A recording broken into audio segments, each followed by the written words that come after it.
Assalamualaikum warahmatullahi wabarakatuh. Semangat pagi teman-teman. Hari ini tanggal 8 Agustus 2025, IHSG open gap tadi pagi bukaannya di 7.600, kemudian closingnya ada di 7.533. Jadi menurut saya nggak tahu nih, anomali ini sebenarnya ini IHSG ya. Lihat 1 2 3 4 5 6 7 8 9, ada 9 candle ya, anomali. Ini di tengah-tengahnya hijau juga. Menurut saya sih juga nggak normal, tapi saya nggak tahu ini ada apa di sini karena memang aneh kadang-kadang kalau dilihat di IHSG. Jadi saya nggak terlalu banyak peduli lah dengan indeks. Yang penting saham-saham yang kita pegang atau saham-saham yang kita jadikan acuan untuk invest itu masih perform. Oke. Ya, pertama saya akan bahas hari ini karena kemarin absen, jadi mohon maaf teman-teman, kemarin banyak kerjaan jadi absen dulu ya. Saya akan bahas hari ini CLPI, salah satunya Colorpack ya, Colorpack Indonesia ya, TBK. Oke, langsung aja untuk CLPI kita laporan keuangannya aja ya. PT Colorpack ya, Indonesia dan entitas anaknya. Ini setara kas dari kondisi ini normal-normal saja ya, 240 miliar ke 253 miliar. Aman, aset lancar juga aman, malah naik. Dengan aset tidak lancar juga oke ya, turunnya sedikit dan ini aman-aman saja. Aset itu aman. Dan biasanya perusahaan yang aman-aman saja, maksudnya yang melakukan pekerjaan atau yang melakukan kegiatan sehari-harinya itu seperti biasanya, harusnya laporan keuangannya itu juga aman-aman saja ya, kayak kita bekerja biasa lah ya. Kemarin bekerja, hari ini bekerja, besok bekerja, lusa bekerja, ya gitu-gitu aja posisinya. Naik turunnya ada di situ-situ aja lah.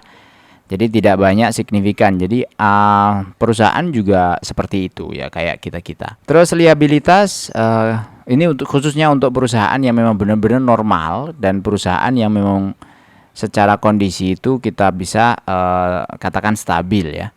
Liabilitas jangka pendek ini naik sedikit. Ini naiknya kalau dilihat ada utang lain-lain di pihak ketiga ya. Jadi awalnya tidak ada, ini 600 juta jadi 42 miliar. Kemudian utang bank jangka pendek ini juga naik walaupun utang usahanya turun. Overall menurut saya sih nggak ada masalah ya, karena total asetnya juga luar biasa ya, lumayan ya, 800 nih, 800 M. Sedangkan liabilitasnya sekitar 262 M. Jadi masih sekitar 20-25%-nya lah. Ekuitas totalnya 500 miliar. Jadi total liabilitas dan ekuitas sekitar 835. Ini juga tidak ada masalah menurut saya.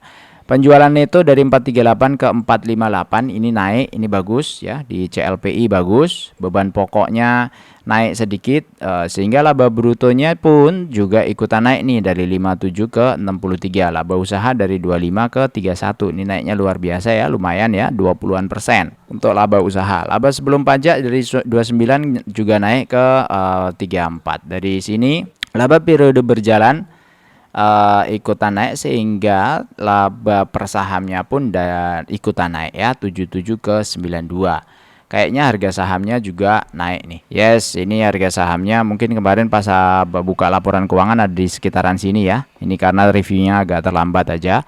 Sehingga ini naik ya, market merespon. Setelah itu ini ada konsolidasi lah, ada yang beberapa mungkin take profit di sini ya, tipis-tipis. Saldo laba yang belum ditentukan penggunaannya tidak ada masalah, dari histori 485, 467 dan 482. Jadi ini 482 itu setara atau mirip di saldo Januari 2024. Kalau dibandingkan Juni to Juni artinya bagus nih. Juni 24 sekitar 467, Juni 25 482. Jadi saldo laba yang belum ditentukan penggunaannya ini biasanya dipakai untuk referensi untuk dividen ya, pas waktu pembagian dividen. Arus kas dari aktivitas operasi dan penerimaan dari pelanggan ini juga naik ya, salesnya naik, jadi arus kasnya naik. Artinya ini terbukti atau confirm secara kondisi bagus. Penjualan porsinya ada di mana? Lebih banyak dia detailnya ya, penjualan di pihak ketiga atau pihak berelasi hanya sekitar berapa ini? 10% saja ya. Nggak nyampe nih. 1%. 1% saja. Jadi ini adalah penjualan murni seolah-olah karena tidak berelasi sama mereka. Jadi memang benar-benar jualan gitu ya. Beban-beban rasanya sih masih normal menurut saya, gaji, tunjangan masih normal lah, ada kenaikan dikit tapi oke. Itu untuk CLPI. Nah, dari sisi harga nih kondisinya masih trennya itu ada tren kenaikan. Jadi kalau dilihat atau ditarik dari paling bawah itu sudah 15% naiknya. Dan belum ada tanda-tanda dia untuk turun karena sideways-nya pun volumenya juga kecil ya teman-teman. Di sini aja nih yang agak volumenya lumayan besar, tapi pas waktu dia naik itu volumenya juga ya masih di bawah rata-rata. Dan pada waktu turun kecil sekali ini. Waktu naik agak besar, waktu turun kecil sekali.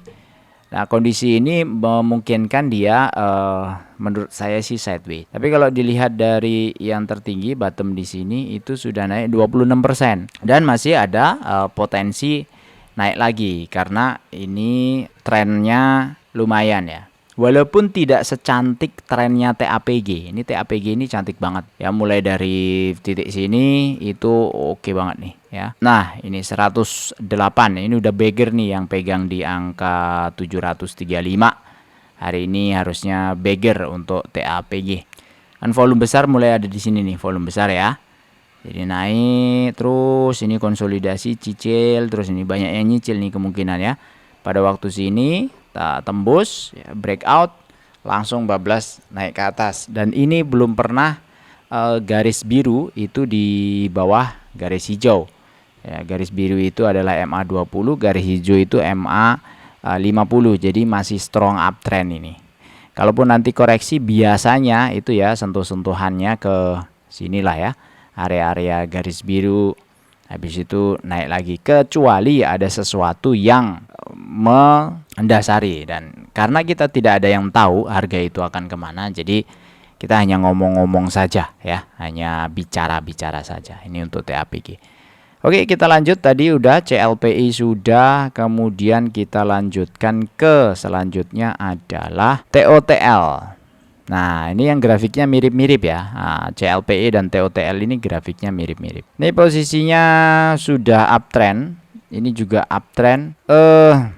Gimana nih? Saya nggak terlalu ahli, tapi kalau saya ngelihat ini sebenarnya ya ini uptrend. Ini hampir mirip kayak chartnya ADMR. Jadi lagi diperes-peres ini di sini. Nah, ini ADMR ya, naik konsol, naik konsol, naik ini konsol. Terus gimana bang? Kemungkinan masih berlanjut untuk naik. Ini kemungkinan, ini biasanya. Jadi tinggal kita buktikan aja ya. Namanya ngomong-ngomong kan bebas-bebas ya. Tadi TOTL. Nah, TOTL ini mirip konsol. Naik ya, ini sebenarnya naik turunnya nggak terlalu mirip sih, tapi mirip dikit lah. Ini new high konsol. Nah, apakah akan membentuk minggu depan new high ya, new high yang baru?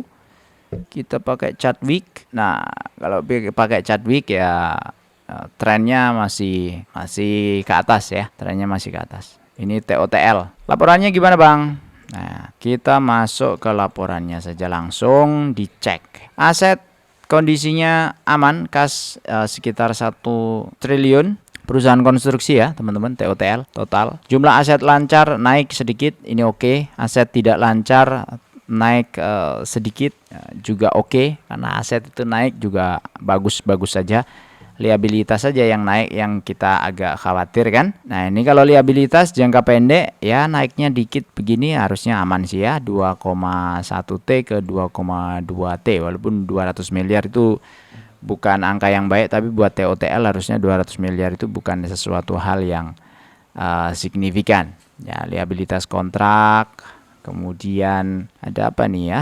Oh, ini dia. Utang retensi jangka panjang, liabilitas jangka panjang turun kalau liabilitas jangka panjang, jadi aman, bagus. Ekuitas kondisinya naik ya, jadi kekayaannya oke, naik. Pendapatan usaha, nah ini bagus banget nih, 1,4 ke 1,6. Jadi dia naik ya secara pendapatan, laba kotornya pun naik, sehingga laba per saham juga naik teman-teman, 33 ke 51. Ini laba per sahamnya naik kok tinggi banget. Sebentar. Oh, ini dia beban pokok pendapatannya bisa digerus ini, lumayan nih. Dia cuma naik 100 miliaran nih, 120 ya, 115-an ya, 120 miliar. Jadi bebannya naik 120 miliar, tapi pendapatannya atau salesnya itu naik 240 ya, ini naik 240-an M. Ini bagus ya. Jadi salesnya naik, tapi ini tidak sebanding dengan kenaikan salesnya. Ya itu bagus banget, makanya laba kotornya jadi lompat nih 250 ke 367 ya, lompat. Dan lain-lain di bawahnya tidak ikut ada yang menggerus ya. Ini 100 cuma naik ke 120, ini 66 89, oke lah ya, masih so-so, sehingga dia 112 bisa ke 174. Makanya ini laba per sahamnya naiknya signifikan untuk TOTL. Nah, namanya konstruksi, saya sebenarnya bukan orang konstruksi, makanya saham saya di konstruksi itu nggak terlalu banyak, tapi ada lah ya di konstruksi. Paling tidak kita bisa mantau karena dividennya lumayan. Kalau di konstruksi itu juga lumayan kan, ada ini POTL, ada apa lagi ya, PBSA ya punya ya, dividen bagus. Ini saldo laba yang belum ditentukan penggunaannya masih stabil ya, 600, 600, 700, 700. Jadi posisi Januari 2004, Juni 2024, Desember 2024, dan 30 Juni 2025. Artinya ini progresnya bagus karena ini naik ya. Terus penerimaan dari pelanggan aman ya, oke. Nah ini untuk TOTL, saya nggak detilin ke belakangnya. Harga posisi seperti itu. Selanjutnya yang terakhir adalah 33 aja lah ya, setiap hari 33. Ini ada SGRO, Sampurna Agro ya, posisi sahamnya seperti ini. Ini uptrend juga ya. Wah ini nggak bisa kebaca ini ya. Oke, ini langsung aja ke laporan keuangannya. SGRO pertama kita bahas masalah tanda tangannya dulu. Woi, tanda tangan ya. Lumayan bagus ya tanda tangannya, tapi saya lebih suka tanda tangan presiden direktur yang lain lah, selera. Jadi memang goresan atau guratan tanda tangan tuh ada yang gampang kita baca, ada yang menurut saya tuh agak sulit gitu. Pak Budi Setiawan Halim ini menurut saya sih termasuk yang orang yang detail, tapi ya saya nggak usah teruskan karena hanya by pengalaman saja mengamati tanda tangan orang, jadi itu tidak ada ilmu khusus yang saya pelajari. Tapi oke-oke aja, maksudnya dengan tanda tangan seperti ini sih oke-oke aja. Orangnya sih menurut saya sih detail ya, persisten, kemudian power ya, dia power kontrolnya oke. Itu menurut saya. Nggak tahu selebihnya gimana. Teman-teman yang kerja di sini tolong di spill ya di SGRO. Aset lancar, kas, setara kas ini kondisinya ada di pihak berelasi dan pihak ketiga. Gimana nih cara bacanya? Ini nggak ada, aman-aman aja sih menurut saya ya. 800 ke 700 miliar itu tidak signifikan, walaupun turun nih total aset lancar. Total aset tidak lancarnya turun sedikit ya, total aset turun sedikit ya, 10T ke 10,7 ke 10,3. Nggak apa-apa sih kalau aset-aset. Liabilitas juga nggak masalah, aman. Penjualannya naik nih, ganti harga nih atau ganti 2,2 ke 3,2 men. Gila ini ya. Naiknya 1 triliun. 30% lebih. Apa ini yang dilakukan ya? Pertama, penjualan dari produk kelapa sawit itu dari 2,1 ke 3,1. Kecambah nggak terlalu banyak, lain-lainnya nggak terlalu banyak. Ini kelapa sawitnya apa, dia buka lahan baru apa gimana ini? Harus detailkan ini teman-teman karena waktu saya pendek, jadi ya yang penting oke lah ini ya. Nanti yang tahu dia buka lahan baru apa gimana, komen-komen ya di bawah ya. Tapi namanya grupnya Sampurna ya memang kaya raya. Itu. Terus beban pokok ya ikut naik, laba bruto. Nah ini laba bruto ini lompat 2 kali lipat, laba usaha lompat lagi 2 kali lipat lebih, laba sebelum pajak penghasilan lompat ya 3 kali lipat, laba periode berjalan lompat ini juga 3 kali lipat lebih, laba per saham kita lihat lompat juga 3 kali lipat lebih. Mantap banget ini. Saldo laba yang belum ditentukan penggunaannya, nah ini belum kemana-mana. 39, 45, 44. Daripada yang lompat-lompat tadi, untuk saldo laba ini tidak terlalu signifikan ya. 39 ke 44 kan hanya 500-an ya, nggak nyampe lompat. Artinya bisa jadi dividennya pun masih belum tentu selompat itu. Nah, kira-kira gitu. Penerimaan kas ini bagus. Nah, untuk Sampurna Agro grafik tentu kalau ngelihat seperti ini ya trennya turun ya. Ini trennya turun, mungkin lagi pada take profit. Ini kalau ngelihat kayak gini mungkin lagi ada yang mau keluar ini ya. Dan ini banyak yang masuk ya. 9 Mei jebret masuk. Habis itu dividen, ada trap, terus turun ke bawah. Nah, ini diangkat. Ini berapa bar ini? Coba kita lihat ya berapa bar ya dari sini ya. 59 bar, kira-kira 3 bulan. 3 bulan dan hari ini transaksinya lumayan gede ya, 8 miliar ya. Biasanya 3 miliar rata-rata, ini transaksinya sampai 8 miliar. Walaupun secara tren ini masih trennya uptrend. Jadi kalau dari bawah sampai sini itu sudah 47%, sampai titik tertinggi itu 64%. Tidak sebesar tadi yang beggar ya, TAPG beggar. Tapi ini masih uptrend ya teman-teman. Ngelihat begini, belum tentu dia akan balik ke angka ini, belum tentu. 2420. Terus gimana Bang hasil akhirnya? Kelamaan nih. Kita cek hasil akhirnya. CLPI, TOTL, SGRO ya, barang baku, konstruksi bangunan dan makanan minuman. Harga terakhir ini 1255, 720 dan 2890 ya. Dibandingkan harga terakhir ada yang turun adalah SGRO tadi ya, turun yang barnya agak lumayan gede.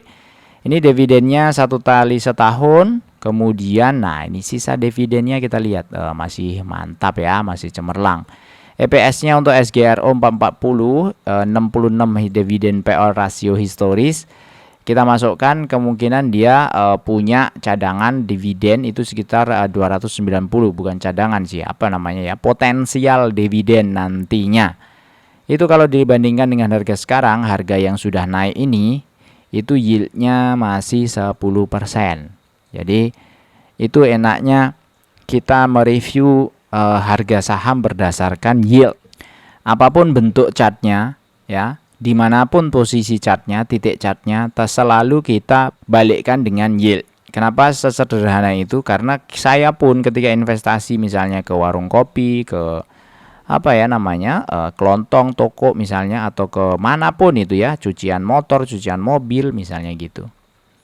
Itu sama ya posisinya, kita bicaranya balik modalnya kapan, yieldnya berapa yieldnya. 20% setahun Pak, itu kalau UMKM 20% setahun itu normal ya. Tapi kalau saham seperti ini itu 10% per tahun itu sudah lumayan banget. Yield saham 10% itu sudah gede banget lah, udah oke banget lah. Terus CLPI itu dividen 2023, ini konsisten ya. Yang paling konsisten sih CLPI. Ke TOTL ini 4075 nggak terlalu, SGRO juga tidak terlalu. Jadi ini yang paling konsisten ada CLPI. Ya kebetulan dia di nomor 1 ya di yield ini. Nah, terakhir kalau kita simulasikan ke dividend for living dengan yieldnya CLPI 11,1, kita anggap 11,1 ya. Yieldnya setiap tahun dengan kebutuhan atau target 10 juta hari ini itu equal 18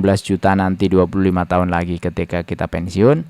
Kehit teman-teman ya, 25 tahun kita dapat dividen itu 37 juta per bulan. Nah, itu targetnya atau kebutuhannya hanya sekitar 18 juta. Jadi sisanya bisa di reinvest, sisanya bisa dibuat untuk membiayai gaya hidup ya. Kalau ini kan kebutuhan hidup, nah mungkin ada gaya hidup yang lain yang bisa dibiayai dari dividen.